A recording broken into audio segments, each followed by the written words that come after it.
Hello and welcome back to Digital Foundry Direct non-weekly edition. This is a special episode based on the recently aired Nintendo Direct. There was a lot of amazing stuff shown, including finally a look at Metroid Prime 4, and I think that alone had us excited enough that we decided, let's record a DF Direct. But of course, Alex isn't here today because he plays PC games. He does not play Nintendo. Rich isn't here today because, well, he's just not here today. But instead, I brought along my fellow Digital Foundry member that also appreciates and enjoys Nintendo games. It's Oliver. He's here. Yeah, for sure. I mean, this was a very good Nintendo Direct on kind of the end of life of Switch 1. So I think it was a really good showcase to recap today.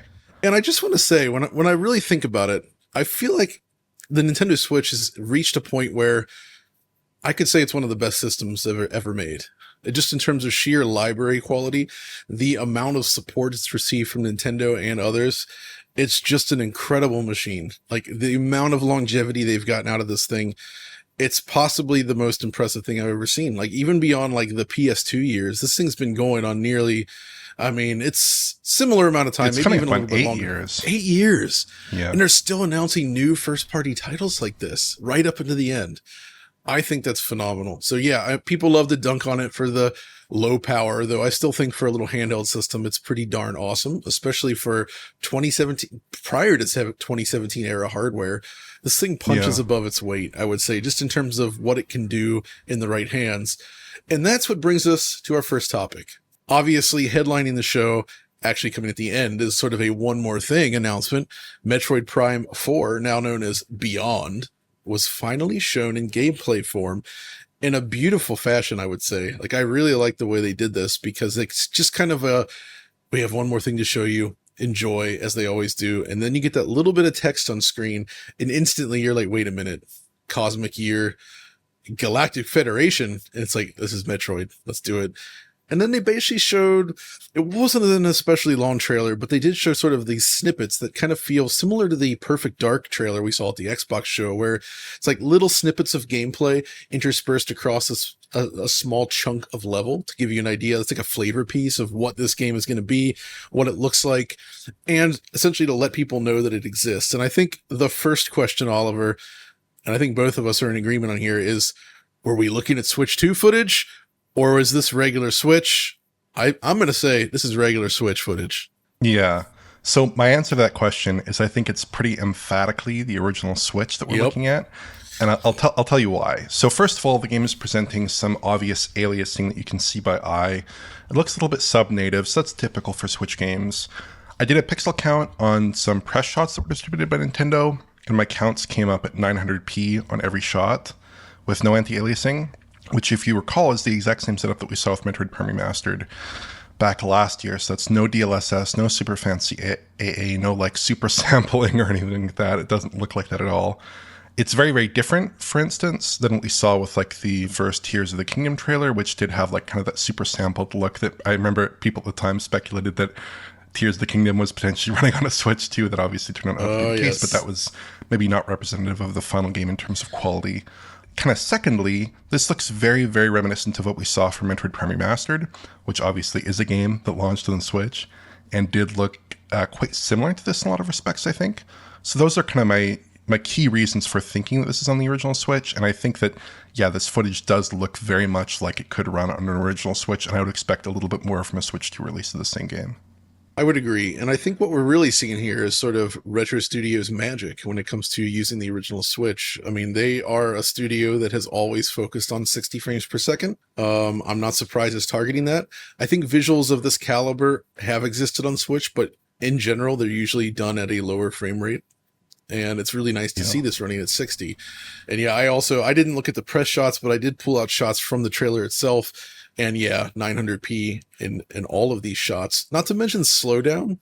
There's definitely points where you can actually see some frame drops, which not unexpected for early software, but it's actually reassuring to see it because it tells you, yeah, this is actual capture from a real system.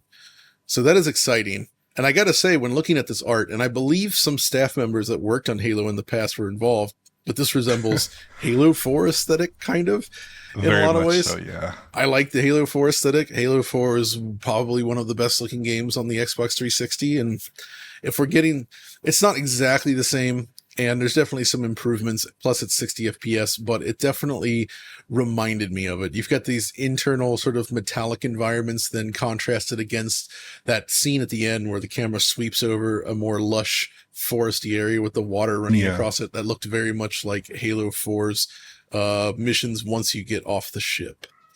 So there were a couple details that we all kind of picked up on. I think Alex tweeted about it as well. Some of the self-reflection stuff, which I think can be faked. So first of all, when they reveal the enemy, who again looks pretty much like a Halo enemy, and I believe he showed up in one of the, like, I think it might have been Hunters. Was it Hunters on DS? I think it might be Hunters. It's just like another character thing, and apparently he's the villain now, so which that's kind of fun. But when they zoom in on him at one point, you can sort of see the orange glow light, and there's actually like, you get the impression that there's actually a diffuse reflection of his like collar piece reflecting into his face mask, which looks pretty good. And then again, obviously when it shows Samus from the front, you can see in her visor the reflection of the enemy there as well. And I mean, these things can obviously be faked, and I would say that's probably what's going on, especially because I think Retro Studios has a history of very specifically finding ways to simulate reflections on glossy surfaces. They did that even in the original game. I mean, who could forget the whole reflection of the Samus's Chozo face? Ruins reflection. Oh, yeah, that too. Like, exactly. Yeah, There's plenty of stuff where you're like, oh yeah, that looks really great. So I think this is just an awesome look at an upcoming Switch game. But obviously they announced it's coming 2025. And first of all, I'm very happy that it's finally coming. And I did see some comments saying, oh, it took them long enough, blah, blah, blah. But just to reiterate for those not aware, the Metroid Prime 4, when it was announced in 2017, was initially in development by Bandai Namco in Singapore. And then we don't know what happened, but that version ended up going off the rails. It didn't work out. Nintendo canceled it, and Retro Studios took over the project, which means it was already like 2 years in by the time Retro Studios picked up the project again. And normally games are announced once a game is already in development. And this kind of means that Retro Studios, even years after announcement, had to start from nothing. So this represents all the work since 2019. Yeah, like a long period of pre-production and working out the basic outlines and things like this before you actually get into full development, right? With the full team working on an established technology base. Yeah. So it's a difficult scenario for them, and I'm really happy to see that it's coming along. And I know there's been a lot of staff change at Retro over the years. I think some of the Retro Studios guys went on to go work at Blue Point, which also does amazing work, which I thought was kind of cool. But I guess the next question here relates to, what do we expect from this game on Switch 2? And I think most obviously it would be something like integration of either just higher resolution rendering, DLSS usage potentially to handle either upscaling, or just the TAA component of DLSS could also be used. But there's plenty of other options here, right, Oliver? Yeah, I think I would kind of go back to how the game looks on Switch, first of all, kind of recapping that a little bit. So I think this game looks really similar to Metroid Prime Remastered. It looks very similar. It has a lot of baked lighting in it, so I don't think that like you could really overhaul the lighting hugely on Switch 2 in a way that would really be super convincing. There are some things you could do, but a lot of the lighting here is baked. And they're not doing anything too crazy with like real-time lighting or super expensive post-processing. Like, you're not seeing any SSR in the puddles or motion blur, things like that. So those are certainly things that could be iterated on for Switch 2, I think. There are some things like the reflections; those could probably be improved to some substantial degree, obviously with the ray tracing hardware, or otherwise just through SSR. Other things like that are expensive for a game on Switch, especially a game that's targeting 60 FPS like this one is on Switch. So I would expect personally that the primary improvements on Switch 2 would come down to image quality, like you suggested. DLSS could be part of the picture. High resolution rendering could be part of the picture. It's already running at 900p on Switch 1, so Switch 2 presumably can target a much higher resolution, even without DLSS, right? You can just target a higher resolution there. I think the upgrade path here probably is most conducive to an increase in image quality. But yeah, there are a few things with reflections that I would expect they could do and could potentially make a big impact in the visuals, depending on how they were to calibrate that. But personally, I would be probably expecting just a resolution boost and an image quality improvement.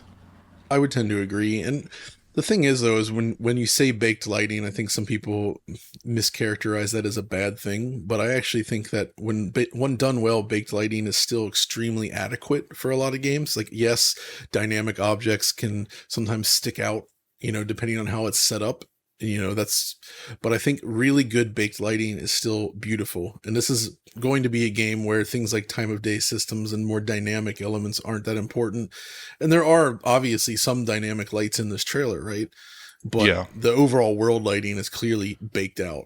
So, and I wouldn't expect them to change that, like you suggested, just because that would require just an insane amount of work to basically re-art the game.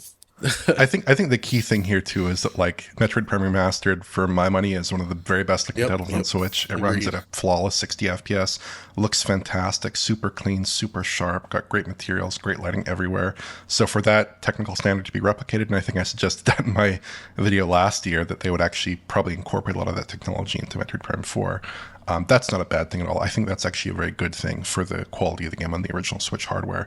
And yeah, you are seeing some more, limited environments here. It's clearly not like an open world game, I think. Well, that's probably safe to say. And that's for the better, I would say. It should not be open world. I think the whole benefit of these games is that they have very strong, very defined level design. Basically like all non-Elden Ring from software Souls-likes and such, right? Like that's kind of like those types of games built on the concepts that I would say Metroid Prime pioneered, because I don't think there really aren't games before Metroid Prime that really pulled off this giant interconnected sprawling level design in 3D at that level before. And I think it was a big, whether or not they were directly inspired for it, up for debate, but I think that played a huge role in how like 3D level design could work, and I think that's going to be part of the design here. Open world wouldn't necessarily be the right choice for it. And I think probably like when you judge from certain shots in this trailer, like obviously the action sequence that kind of leads up to that big climactic moment, and then at the end, even when you're looking at that kind of grassy landscape there, the actual gameplay area of that does not look super wide, and you look off in the distance and it's, it's a 2D asset there to represent most of the background. So it is like, I think it's a very good thing for this kind of game, but it's also the kind of thing that does lend itself to running at such a high frame rate with such high quality visuals on 2015 era tablet hardware, right? That's quite a hard challenge. And judging from Metroid Prime Remastered, these guys have just one of the very best game engines, I would say, on Switch for achieving high quality visuals on that console. I would say so. I think the only thing they could do better here is when they release this on Switch 2, just put Funky Kong in the box and we'll be all set. Make it extra funky just for fans. Yeah. But I think that's enough about Metroid Prime 4 for now, given what we know. I except for the fact that I didn't get to comment on the music, which I thought was suitably Metroid. It sounded very consistent with the series past. And that piano piece played at the very end of the trailer during that flyover was just absolutely wonderful. So I'm expecting another killer soundtrack, as you always tend to get from Retro Studios games. And I assume Kenji Yamamoto-san will be doing the soundtrack compositions again. That's not confirmed, of course, but it sure sounded like his work. So anything else to add to this one? No, I think it's just a super, super exciting game. I really can't wait for it. I think it's going to be terrific when it does come out. And judging from this showing, it looks super polished. A couple of frame rate dips here and there, but obviously that's to be expected with pre-release software.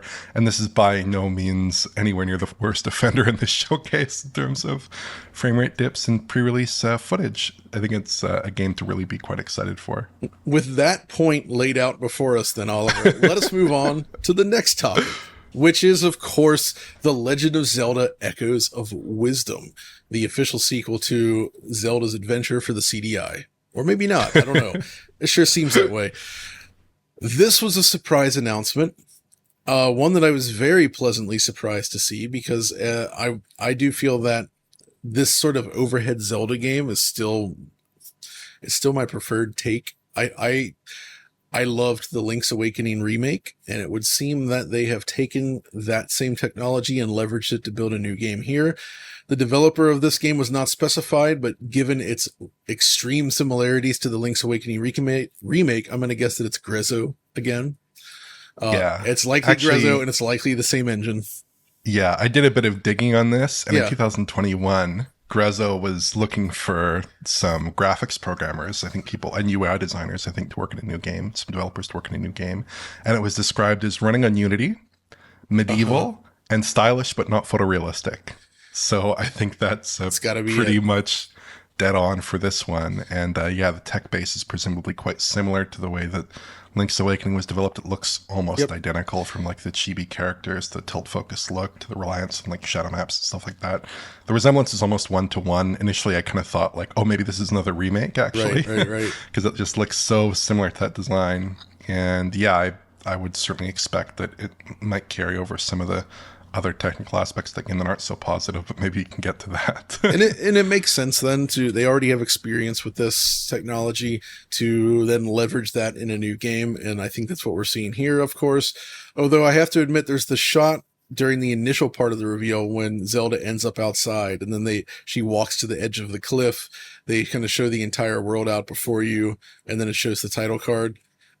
I'm very skeptical that that's actually, well, I mean, maybe it could be if it's, I'd be surprised if they're able to pull off that sort of wide open camera shot, given what we know about how the last game ran, you know what I mean? And the issues that we're seeing in this trailer.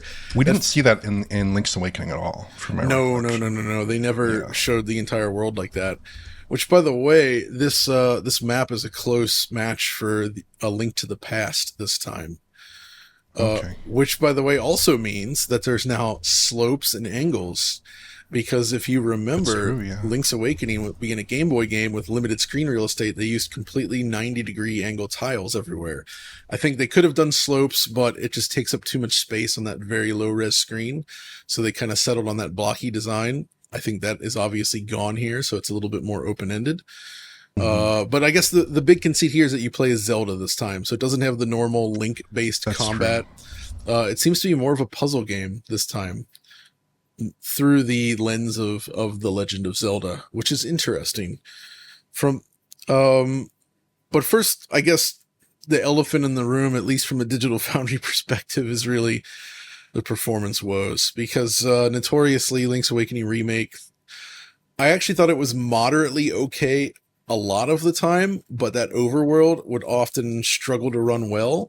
And it was specifically usually tied to... It tended to be worse whenever you would leave a building. Like, let's say you enter a building, a dungeon, whatever. When you first emerge from that area, the initial 5-10 seconds will run at like 30 FPS, and then it snaps back to 60, which to me suggests that maybe there's some kind of CPU bottleneck there happening. It's like loading, fetching data, because if you just walk out the door, stand still, and then you move, it will just be a perfect 60 in most cases. So yeah, I think it had kind of a weird behavior where it would kind of like go to 30 and then go to 60 and then go to 30, and it didn't really have a rhyme or reason to it, really. Right. I mean, yeah, obviously double buffered, but it was more like there was no clear reason why it was dipping from a visual perspective, which leads me to believe it was related to the CPU doing whatever it was doing in the background. And unfortunately, that exact type of slowdown is visible everywhere in this trailer. And yeah, it's not finished, and I'm hoping it improves, but it does have me a little bit concerned. I liked Link's Awakening. I played a few hours of Link's Awakening on my Switch. You only played a few hours? Oh man. I couldn't get over the performance issues. I thought at the time, even in 2019, I'll just wait for Switch 2 for this maybe. Oh, you poor sweet summer child. Yeah, because it really did not perform very well. It's specifically the double buffer that kind of got to me, because like if you're dropping a couple frames here and there, I can ignore it, but if you're dropping straight to 30 60 30 60, it's pretty tough. And here the performance does seem, I would say, worse, but obviously this is pre-release footage. It's not something to be judged too harshly, and normally I wouldn't make too much of a point of talking about pre-release performance, but in this case you have a bit of a pedigree and you have Unity and you have kind of a bit of a cauldron of things that probably does not lend itself towards really strong Switch performance. In terms of the overall like technical look of it, though, it does look extremely similar to Link's Awakening. Link's Awakening. I counted out some shots. I got 756p roughly in the shots I counted, which is roughly where Link's Awakening was. I think it was more like 720p there. You know, it's very similar range. You had DRS in Link's Awakening as well. No anti-aliasing, but you know, I think given the engine and given what they're doing with this title, like it's probably for the best at these resolutions in particular. So Hot tip for anybody with a scaler like the RetroTink 4K or the Morph, Pixel FX Morph is just, I always run my Switch into one of those so I can get nearest neighbor upscaling. And for like 720p games, if you do 720 to 4K with nearest sampling, it looks amazing. It's amazing how sharp it is. It's genuinely great. So this is definitely a game I will play that way. In this case, though, I would hope, we obviously don't know what the backwards compatibility modes would look like on Switch 2, but if there is a good backwards compatibility mode to run this under to enhance performance, or indeed a native Switch 2 version, which would obviously be fantastic. That would be nice, yeah. I think this is the kind of game that would scale really nicely to higher resolutions. Like the artwork, I think, would scale just really nicely to, 1440p, say. Clean up the image quality, I think it would look fantastic, and it could run a lot better, hopefully, on that class of hardware. Exactly. I am just concerned that, that 3060 kind of lurch is not going to be super conducive for smooth gameplay, which is unusual because with these Nintendo games, they really do tend to prioritize that player feel, like that seat of the pants kind of feel. And here, I'm just worried that's a little bit too compromised, at least judging from Link's Awakening and from the overall variable performance level in this preview footage. Yeah, that's for sure. It is worth noting that Link's Awakening was worse in the preview builds than it was in the final game. Yeah. And also, Link's Awakening is largely fine in all the dungeons. It's mainly just the overworld that struggled, but you spend a lot of time out there, so yeah, not great. I do think conceptually, though, the game is interesting, and it's not something we've really seen before. It's a cool concept where you're playing as Zelda, but you don't really have access to the typical tools that Link has, which is a good chance for them to sort of mix it up and find new, unexpected tools that you've not really seen in Zelda before. So that could be very, very interesting, and I hope it turns out good. I will certainly be checking this out when it does land. Yeah. My only other thought on this, final thought on this, is that the game has kind of a very glossy aesthetic. Oh yeah, and that kind of does not really work. It doesn't really work for a lot of other games, but here that kind of glossiness and the contrast between the matte surfaces and the glossy surfaces is just enough to give you that sense of material quality because of the kind of style they're going for, that it actually makes it look like a really visually compelling and striking game. Whereas with a lot of other titles, if they had this level of glossiness, we'd say, oh, it looks like plastic. But here, that's kind of the whole purpose. So I think it's interesting how certain visual flaws in some games are really not in others, even though it's the very similar technical characteristics. But yeah, I think, my only concern is performance. Everything else looks really, really good. And the game itself looks very exciting, like you said. Speaking of looking like plastic, our next topic.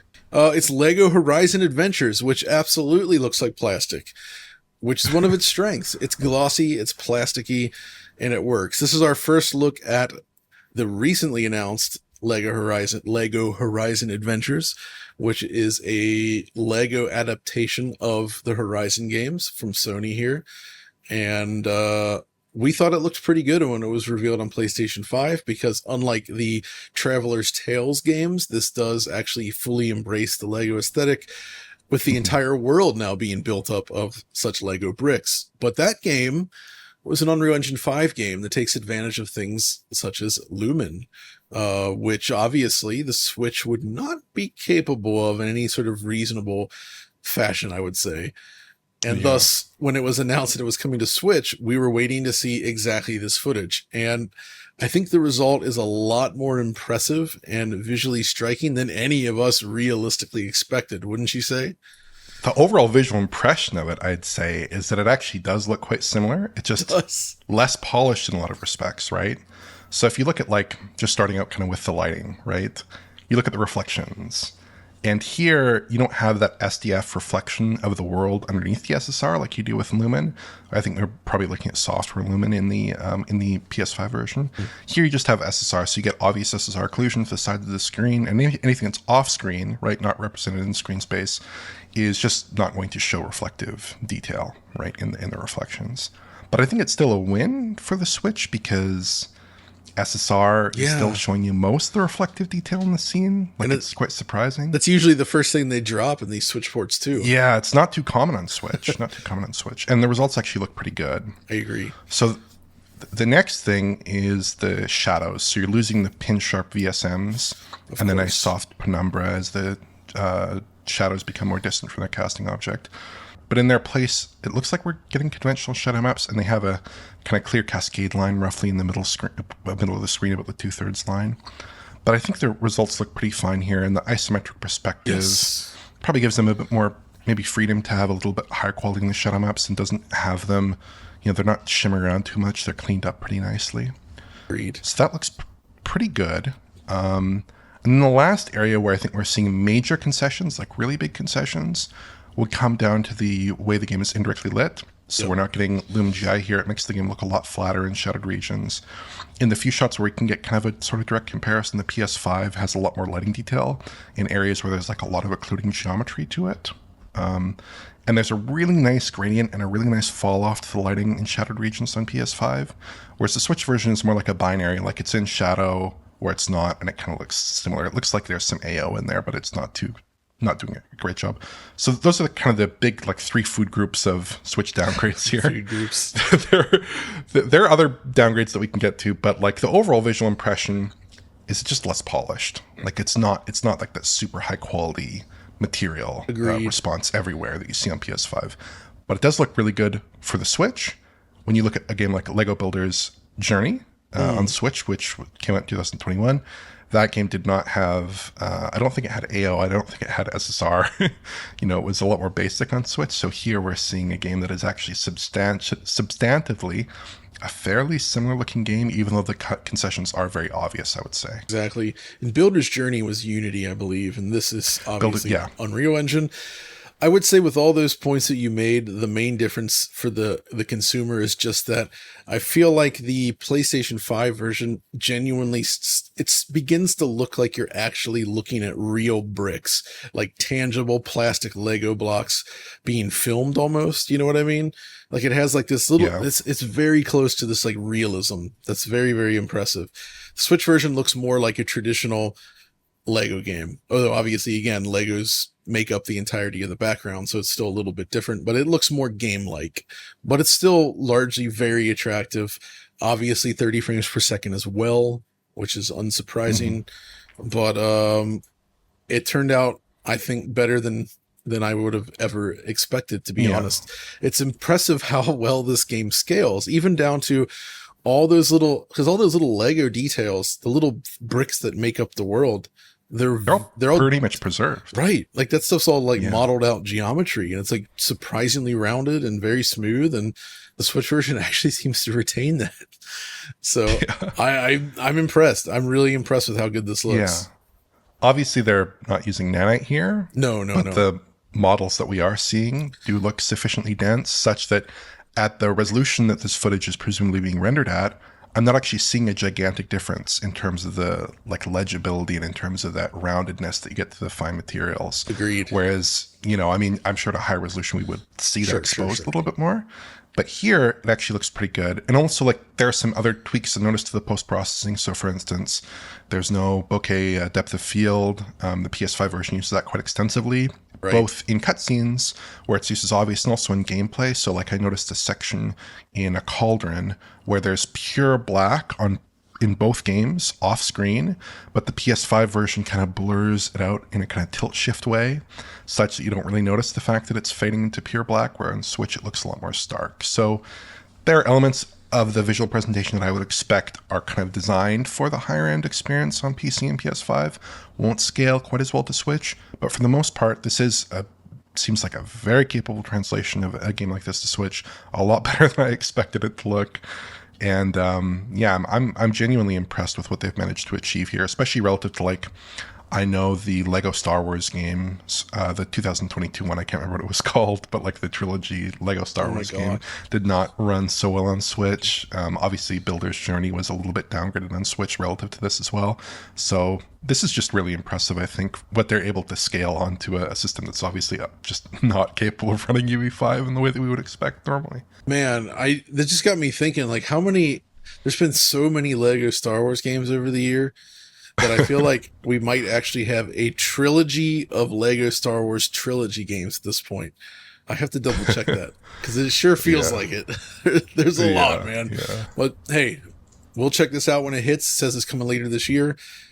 Very interested to see it. But I think we should move on to the next game. Okay, this is the one that opened the show and was one of the more pleasant surprises for me. It's Mario and Luigi Brothership. It's the first entry in the series in quite some time, and I believe it's the first time that's shown up on Switch. So this is sort of the alternative Mario RPG that sort of ran concurrent to the Paper Mario games. Um, and outside of Thousand Year Door and Origami King, I would say the series is probably largely somewhat better than a lot of the Paper Mario games were. Uh, Yeah. and this time they seem to have adopted a somewhat cel-shaded look for the characters, and I guess some of the environments as well. And actually, it looks pretty good. I don't feel like we've ever seen Mario presented this way within an actual shipping game before. So it does have a unique sort of aesthetic going on, but it's a very Yeah. nice looking one. Bright, bold colors. It feels a bit different from normal Mario. I feel like the blue of the sky in particular, it's more like Sega blue versus Nintendo blue, if I you know what will. you mean. You know what I mean? Yeah. It's like I really Yeah, feel that. yeah, yeah. But I mean, are you familiar with the series, Oliver? What did this trailer do for you? I have played some earlier entries, but I think to me that the game that stood out here with reference to this one is actually Super Smash Brothers for Nintendo 3DS, where you had the Oh, same bold black outlines. that's right. They did do that for the 3DS Yes, game. yes. Oh, I forgot It about reminded that. me of that a lot, Good, actually. good call. Yeah, I've not really played Yeah. that version much. It looks like really pleasant and easily readable. It's not like some of the other recent Nintendo titles we've seen, like the Mario plus Rabbids games, where they're kind of trying to go for a more PBR type style and more sophisticated materials. Rendered Or even Mario. something like Link's Awakening. Yeah, this is not that. This is very cartoony. This is a little bit cel shaded on the characters, like you mentioned. And it's probably a little bit on the simpler side in terms of its visuals with the bold outlining and stuff like that. There are some nice touches here, though, like at about 1:15, where Mario is kind of moving his hammer. He's kind of swinging his hammer around, and it's stretching in the actual geometry. You know, it's stretching. And Squash and that's stretch, kind of baby. squash and stretch, exactly. Love So it. that's kind of a cool effect. There's no motion blur or anything like that, but they are kind of showing that emulation of the persistence of movement in your visual field with that kind of stretch effect. Yeah, I love that kind of stuff. It's not pushing any boundaries rendering wise, but I'm kind of glad, sort of, that we're seeing a 30 FPS target here because it does, it is going to be a consistent 30. I can almost guarantee. And Yeah. some of the some of the other titles we're seeing on Switch now are not quite hitting that solid 60 we'd like to see. So I think for this title, it's very appropriate, and I think it does look good. It does remind me a lot of Super Smash Brothers the more that I think of it, but that's my only real point there. One has to wonder, though, with games being this close to the new machine, if something like this could receive some sort of an update for the next Switch. I would love to see that. Maybe there we could get 60 FPS, something like that. Who knows? We'll find out when it hits. Yeah. But either way, happy that's being made. So that's like a new Mario and Luigi game, a brand new Zelda game, a brand new Metroid Prime game. That's a lot right there. That's a whole lot, actually. For the last year of For the Switch's last life, year of too. the Switch. Yeah. It's just Nintendo's really figured out they've just got their schedules down now that I think having to support handheld and consoles for so long sort of got them geared up to handle just like a huge amount of projects, and they're able to leverage that on the Switch combined with the visual targets they're aiming for to just continuously crank out games from all their different studios and their second and third parties and just get this stuff done in a timely fashion. It's a business model that Sony and Microsoft just aren't really engaged with anymore. And I don't know if they can't. They're kind of like, they can't do it anymore. Like if Sony is like, yeah, we're going to start making games that look significantly less visually impressive just so they come out more often, would people accept that? I don't know. they kind of hit this really nice rhythm of like these kind of double A style efforts that are still premium, still high quality, still good, like lengthy, exciting games, but are not quite at that same level as like a Metroid Prime, say. Right. So you have like this Mario and Luigi game, and you have the Zelda game, which is maybe a little bit smaller in scope, slightly. And then you have a lot of remakes as well, like Donkey Kong Country Returns, which we'll talk about shortly, I'm sure, and Luigi's Mansion 2 HD, which is out very soon, as the time of this recording.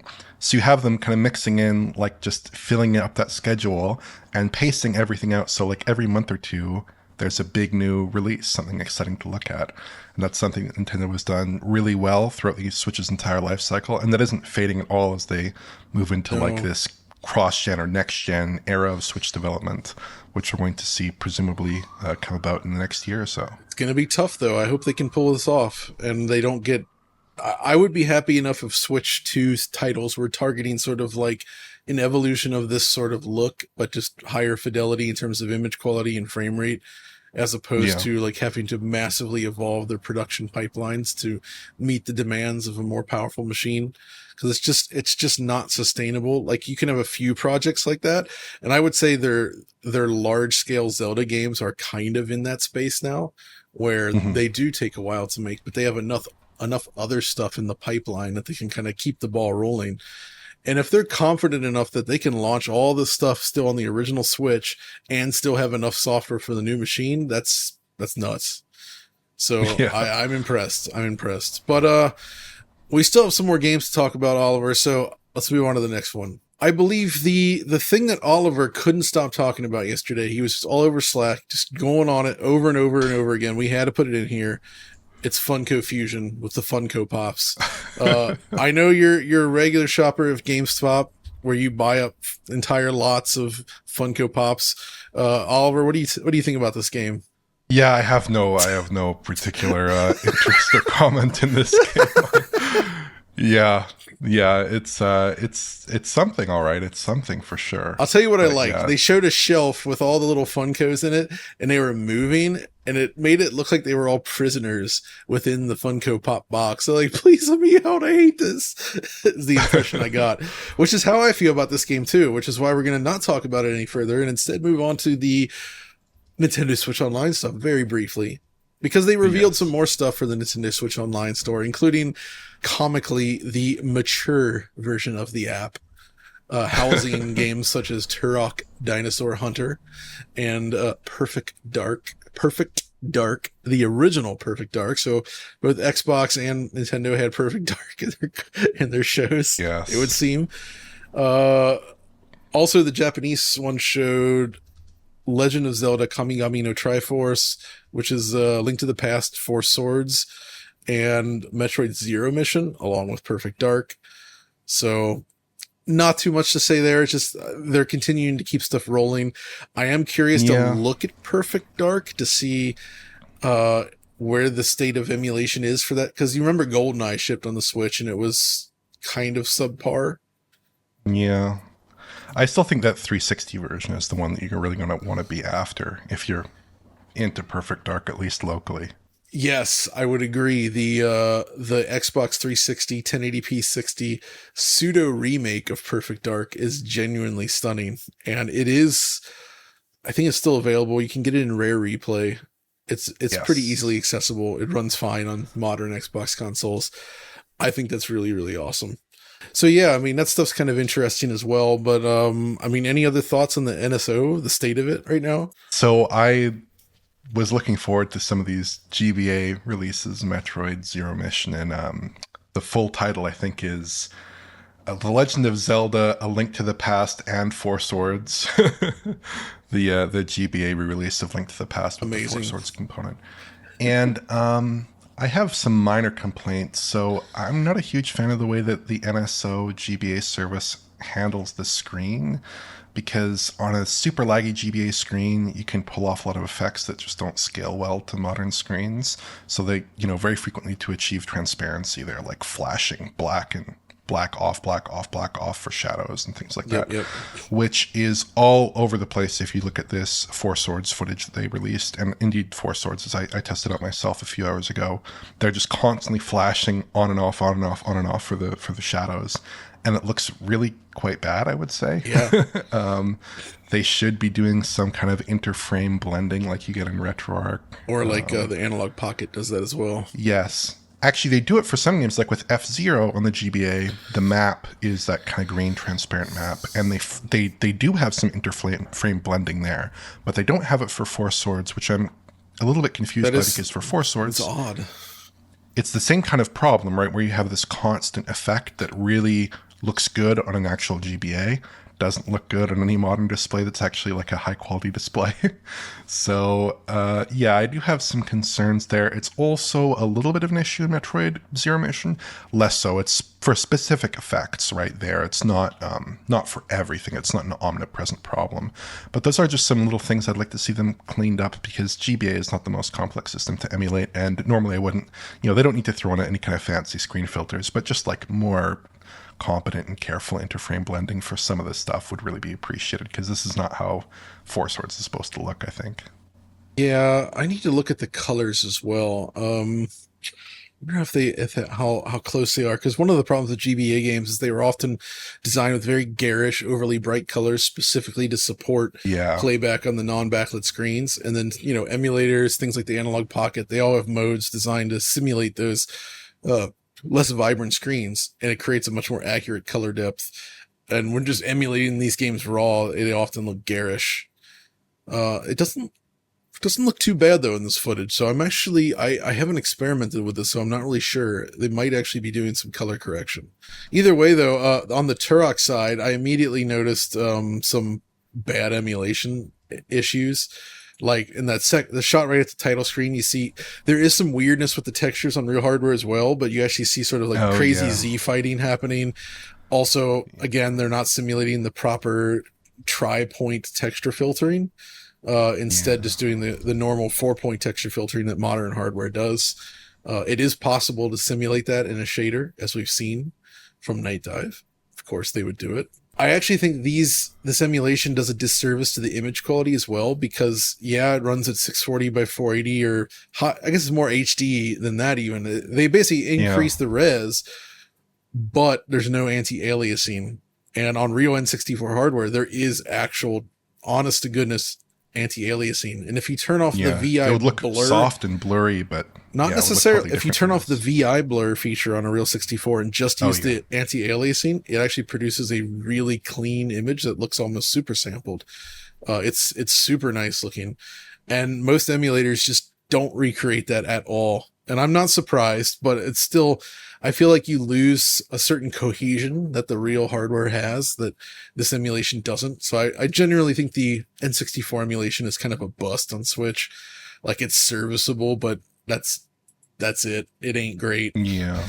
I will say that Perfect Dark, though, does seem to be running significantly smoother in the footage. So it looks like 30 FPS for the single player component, and then it's dropping to 20 in the multiplayer. Yeah, but the multiplayer would drop to like 9. Yes, on real hardware. For sure, it's a huge improvement over. Which makes sense, because like GoldenEye, the frame rate on that game can be kind of uncapped, or it's very open based on the processing power you have. But there was another emulated thing shown as well, and it's the Marvel vs. Capcom Fighting Collection, which I wanted to briefly mention. One, because it's cool. I'm happy they're bringing all these games, like X-Men versus Street Fighter, Marvel vs. Capcom, MVC2, all of that stuff. The problem is, though, as people have noticed, it's not coming to Xbox. And I've seen some guesses as to why that is, and I actually think it genuinely, I believe Jaw Muncher, the king of Dino Crisis, even though it sucks, he pointed this out, and I tend to agree here in that these old collections, like the Ace Attorney stuff, I think they use MT Framework as the back end. That's what they're built within, right? There's an emulator running with an MT Framework. I don't think MT Framework has been maintained or upgraded for modern Xbox consoles. That's also why I believe we don't actually get PS5 native versions of these things either. Like, this is a PS4 game, but it's not a native PS5 game, right? Mm-hmm. But it is coming to Switch. So I think that this version of MT Framework is really only supported on PS4, and then the Switch, I guess. Maybe PC, I guess, if that's also being announced. And the reason I'd say it's not on Xbox is that they just haven't supported Xbox One specifically. And if they wanted to support the Xbox Series machines, it would require enough of an investment in terms of getting the MT Framework engine up and running on the newer machine with the new APIs and everything, that maybe they just haven't deemed that worthwhile doing, because they also haven't done it for PS5. They're just allowing backwards compatibility to work, but because Xbox One is what it is, I can see why they wouldn't bother supporting that platform really. And I think it's just languished. There hasn't been any Xbox MT framework releases for like more than 2 years or something like that at this point. So I think they've just let it lapse. And I don't think it's anything malicious necessarily. I just think it's a case of they haven't kept up the technology on these older machines, and they have not brought MT framework forward, because RE Engine is where they're all in on for the bigger projects, and they're just using this MT framework sort of like how Unity is sometimes used as like an emulator wrapper. Yeah. You know what I mean? It's just something to bring it all together. I think it's that sort of thing now. That's that. Still, it's cool that these games are being re-released again, because I think a lot of them were not super available. But yeah, that's cool stuff. But let's move on to the next one, which is an interesting one. Coming to us apparently from our friends at Forever Entertainment, the guys that brought back House of the Dead and Panzer Dragoon, with some pretty obvious technology issues, I would say, unfortunately, in certain versions. We have a return of a return of a return. It's Donkey Kong Country Returns HD. So this is his third return in this form, and this time it's for Switch. So this is the original Wii game that then got a port to the 3DS at 30 FPS. Inferior. Much inferior. And now it's coming back again on the Switch. And this is a weird one, I gotta say. First of all, I'm genuinely impressed that Forever managed to secure this contract. That's for some of the issues that they've had with the technical side of development. Their businessmen are pretty top notch at like working with big Japanese publishers. So I gotta hand them that. That's pretty impressive. And based on this footage, they seem to be doing a pretty good job here. This looks nice. It looks like I need to actually do some side by sides, but it does feel like a moderate upgrade. That's a step above the Wii original, and certainly way beyond the ugly 3DS version. It is still 60 FPS, but beyond that, I don't know what else is being done within this game. I'm not seeing any sign of Funky being entered into the mix. Right. So I did take a comb through this, and it is targeting 1080p, presumably in docked mode here, with no anti-aliasing, 60 frames per second, basically what you'd expect for a remaster, re-release, whatever, of this caliber of game. And, there's not a lot of fine geometry, so I think it holds up well. Aliasing is not too much of a problem. It looks good, and the underlying artwork looks good on Switch. It does. Still, the only thing that I did notice is that at about 51 seconds, there's an issue where it looks like the alpha isn't being shown correctly. I don't know if you can see that. On the ship? It's the blast. It's just not showing. And that occurs quite a few times, so I hope that's fixed. Right, exactly. It's an alpha texture, and you can actually see the border of the texture, the square, basically, the quad, and it's not properly blended. Yeah, exactly. That's a big oversight. That's Forever, baby. Hopefully that's not reflected in the final product. Obviously, I hope it isn't. But outside of that, I'm so excited to see this game back. It's one of my favorite Wii games. I love Tropical Freeze. I'm going to be really excited to play this again, because I haven't played it in 10 years. It must be 10, 12 years. I'm just super jazzed to play this again. Having a version that doesn't have the awful Wiimote sort of rolling feature, which I hated, and it looks good and runs at 60, unlike the 3DS one. This does seem like it should be the definitive version, but I don't love this game. Tropical Freeze I thought was much better. This one, I feel the music is very poor. The gameplay is a little bit too limited, and it's too scripted almost. I used to call this like the Call of Duty-fication of Donkey Kong Country, where everything just became like you have to execute as they say. I'm kind of joking there, but I just didn't like this one as much as the original Rare games back in the day. And it's probably the worst thing that Retro Studios has made, though it's still at least of good quality. But I'm happy to give it another shot, that's for sure. Maybe in this iteration, I'll appreciate it more. But speaking of bringing back classics, there is another game to talk about that I have been patiently waiting for. Dragon Quest III HD 2D Remake, which, what a name.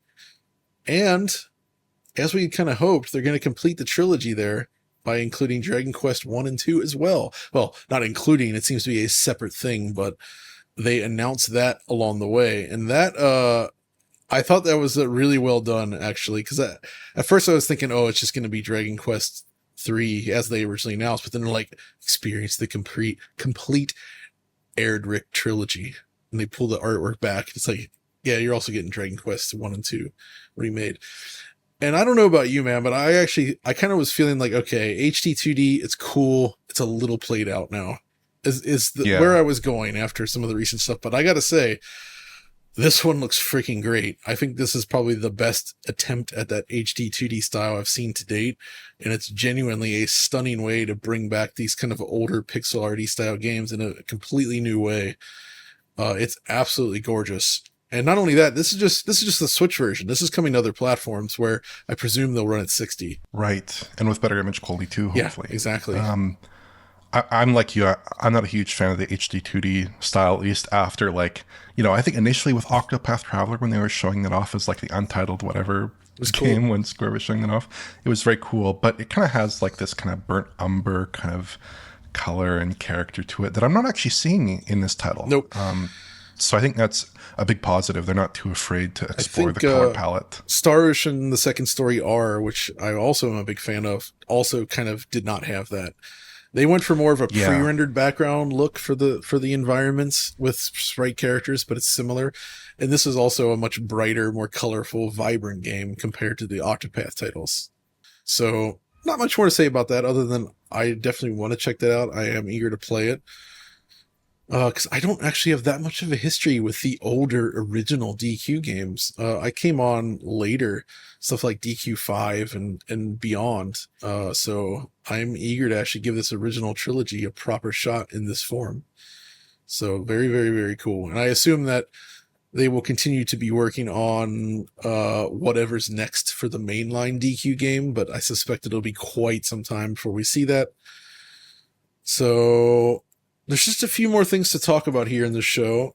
One I really wanted to touch on and highlight is Fantasian Neo Dimension, which is a game that it's the latest RPG from Hironobu Sakaguchi-san, the creator of Final Fantasy. And this is the one where he actually recruited a lot of there's a lot of people that worked on Fantasian that he actually recruited into Mistwalker to work together with. Whereas a lot of Mistwalker games in the past, like Blue Dragon, for instance, were co-developed by Artoon. There was like Feel Plus that worked on Lost Odyssey. Like it was basically that kind of relationship where you have a small company like Mistwalker pairing with a bigger developer to do all the heavy lifting. And this one is like more of a true Mistwalker production. And it seems like Sakaguchi-san put a lot of work into this thing. And the words he shared about it make me think that he really cared a lot about it. And I have played a decent chunk of this on my phone. It's probably the only phone game I've spent any amount of time with over the past few years. And it's great. It's really hard. It's like shockingly difficult. The battle system will kick your butt unless you really like meet it all the way. And that's cool. It's a neat game, but it's also a beautiful one. They sort of did this almost diorama style, where like the backgrounds have this, they're like pre-rendered backgrounds, but at various points when you're moving to the next area, instead of like fading out and fading back in, they actually shift the entire angle, like in right there in real time in the field. Like it's like an actual 3D model that you're looking at. Oh, that's cool. And it just, and I, you have to correct me on this if I'm wrong, but I feel like some of these actual backgrounds were actually truly modeled out. Like they actually made physical models of them. Yeah, I actually think that was one thing that they did do, is actually model out these, actually take photographs. Exactly. I think that's what, cool. If I recall, I think that's what they were doing actually, is that they really actually photographed models that they made, and then they could do like a camera swoop in real life, I guess, from all the different angles and like bring that directly into the game. It's awesome looking. And it's kind of like, we haven't seen that many pre-rendered background RPGs in a while. And I think it's really cool to have that here, even though they're not like necessarily rendered per se. Yeah. I'm just glad to see it beyond Apple Arcade, where I think a lot of people were not, it would have been lost not too there. Keen on this. If they couldn't get it off, it would have been stuck, because Apple Arcade, games can just disappear, and when they're gone, they're gone. I don't think it's the right venue for this kind of like complex RPG either. It's a cool kind of feather in apple's cap that they got this pedigree, I'm sure, on their service, but it's not quite there. This is a better fit. Switch is a better fit, I think, for this game. Also, I believe Uematsu-san has returned here for the soundtrack, and the soundtrack is very good. This is perhaps the last major full soundtrack that he'll ever do, from what I understand. Like, he's kind of, I don't know if he's retired per se. I know he went through some difficult times recently, but seems to be doing hopefully better. But he composed the soundtrack for this game as well. It really feels like this, like, I don't know, it's a type of RPG that you just don't see anymore, and it really feels like classic Sakaguchi in the best possible way. And I'm really, really, really happy that this is coming to other platforms right now. I think that was one of the best things at the show for that reason alone. And I think people are going to be genuinely surprised at how well made this is. This is, I mean, I guess to be fair, phone games have come a long way. There's a lot of really great mobile stuff out there now, right? But this one doesn't feel like it's in that mobile wheelhouse. You know what I mean? It's not built on grinding. It's not built on collecting things so much. It's just a classical RPG, turn-based RPG.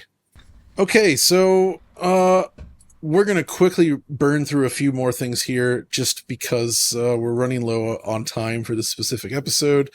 There was a few other things we're talking about, though, I think. One of them was Mio, Memories in Orbit, which that one kind of caught me off guard. I think that was announced here, because I don't remember ever hearing about this believe before. so, yeah. And it's quite beautiful. It's kind of, it's got a very painterly sketched look to it, but a bit of it, to me, it kind of felt a little bit Ori-like in terms of the freedom of movement, the speed, the platforming, but with a very different look.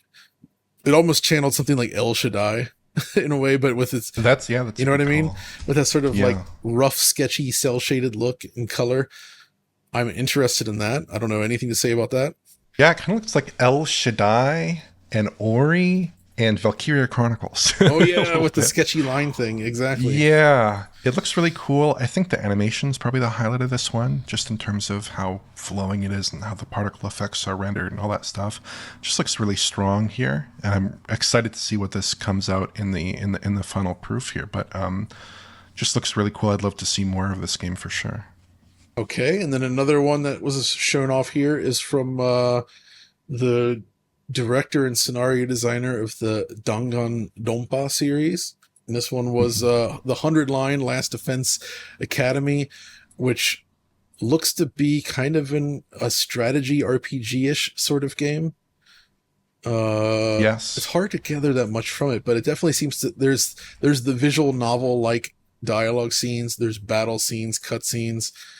I'm curious what this could be. It's hard to really gauge anything about it thus far, but that is promising at least. Yeah, a friend of mine said that it looks a lot like Danganronpa, but instead of a visual novel, it's a strategy RPG, which I think is going to suit a lot of players. Well, listen, it just looks...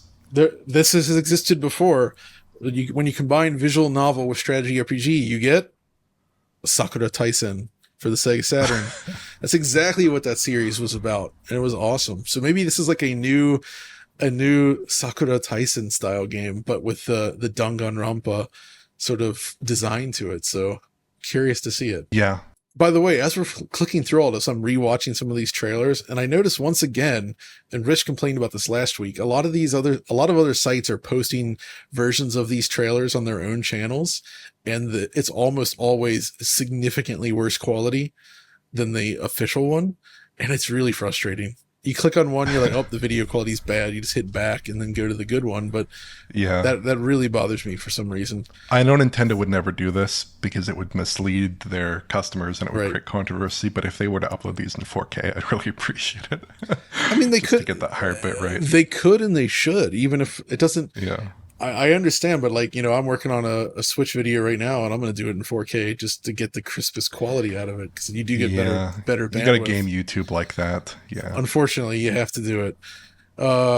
You also have to play Mario Party, apparently, because there's a new one called Jamboree on the way. Super Mario Party Jamboree, which looks like a pretty big game.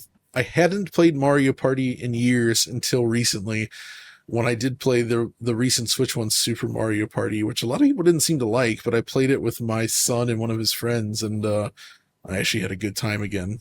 That made me kind of interested in Mario Party. Like, and this Yes. seems to have up to 20 players going on, and I mean, it's typical Nintendo presentation. It's sharp, it's 60 FPS, colorful. It looks good. I Yeah. mean, I Yeah. hope it's good. This is actually the third Mario Party on Switch because we had Super Mario Party, Mario Party Superstars, and now Super Mario Party Jamboree. Right, I forgot about that. Okay, yeah, there's 3 of them. Jeez, man. Yeah. So I am surprised there's so much design space in this kind of concept, but from what I understand from people who like the series more than me who I've spoken to, the games do recycle like a lot of the boards and the mini games and things like this. There's a lot of recycling going on. Sure. This seems like a really reliable seller for Nintendo. It's not my favorite. I think the last one I probably played was Mario Party 3 on my N64. Did you destroy the analog stick? Well, it had that mini game, right? That Anyways. Yeah. That gave people carpal tunnel, I'm sure. But I pulled out one interesting stat just now, which is that since 1998, there have been 19 Mario Party games, which is pretty insane. It's almost one per year. I kind of wish they called it Mario Party 19. That would be pretty good. Yeah. Just imagine with like Roman almost any numerals. other Nintendo. Yeah. Like imagine almost any other Nintendo series with this amount of developer attention. It just feels a little bit wasted on this concept, but for sure I'm sure this will be a good game. And it looks very clean. It looks very crisp. It's running at 60 FPS. Looks like it'll be a solid game technically, so no objections there. Yeah, those guys are... It's a simple enough game, but it does look really darn good, doesn't it? I have to admit. I like it. Next up, though, we've got... I wanted to quickly mention this because it showed up in the Japanese Direct, and it's called Butto Bado. So like Butto, like, when you punch something out there. And it seems to be a game where you play as like these birds soaring around in a gorgeous blue sky, beating up other birds as you do it in up to 4-player split screen. And I just saw this and I was like, that's a Dreamcast game. That looks like a Dreamcast game. You know what I mean? Yeah. It looks like a Dreamcast game, and some of the particle effects and the actions are giving me kind of a bit of a Splatoon vibe almost. It's got that really vibrant color to it and that neon kind of yellow and pink and really exciting Exactly. Yeah. Looks very cool for sure. And it seems to be made by a company called Shogakukan.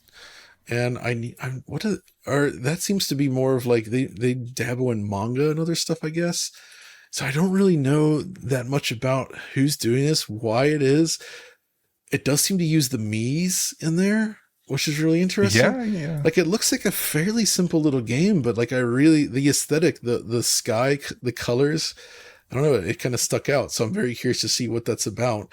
I especially loved when they showed the one mode where it's still 4 players going after one big bird, but you have 3 players at the top. And then the bottom player gets like an ultra wide view of the action, which I thought was a fun way to do split screen. Yeah, no, that is actually very cool.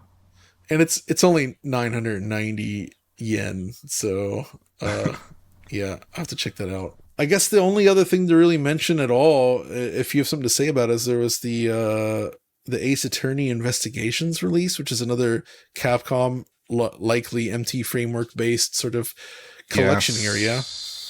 Yeah, so I really like that they're bringing these games back, especially Ace Attorney Investigations 2, which I think was only ever released in Japan because the first one sold so poorly in the West. Okay. I see. Yeah, so they're translating that, bringing that one over for the very first time, originally released on Nintendo DS, I think in 2011 or 2012. Now it's coming over properly, so that's exciting. The redrawn artwork looks pretty good as well. I'm not a huge fan of the way some of the 2D artwork looks when redrawn in these Ace Attorney collections. Even though it does match the original art style, I kind of like the pixel art look. But in this case, they're giving you a choice. So you can choose a more pixel art look. Not exactly the same as Nintendo DS, but similar. So I think this is really good. And for me personally, as like an Ace Attorney fan, we finally got all the Ace Attorney games localized in the West and on modern platforms with the original trilogy, the sequel trilogy, the Great Ace Attorney, and now the Investigations collection.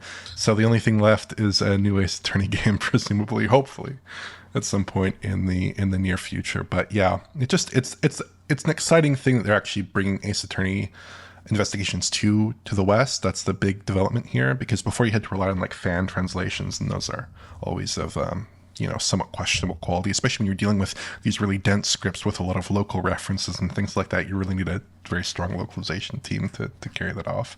So yeah, it's exciting, and I hope this does actually lead to a new Ace Attorney game, because that's where this all seems to be headed. Very likely. As someone that's not really played this series, though, which one would you suggest jumping in on? Should I just go at the beginning, or is there a different order you might suggest? The first one is also probably one of the easier ones. Okay. Because some of the Ace Attorney games do get, even though it's a visual novel series, they do get a little bit challenging. But yeah, the first one kind of starts out and introduces you to the characters, and it's a pretty self-contained adventure for the most part, and it leads into the other titles. But also the great Ace Attorney games, those tell their own story with some references to the modern games, to modern characters. But that's its own thing. So you can kind of start in either one of those two locations. But the first one is like the most straightforward, probably from a gameplay perspective. Maybe I give it a shot one of these days.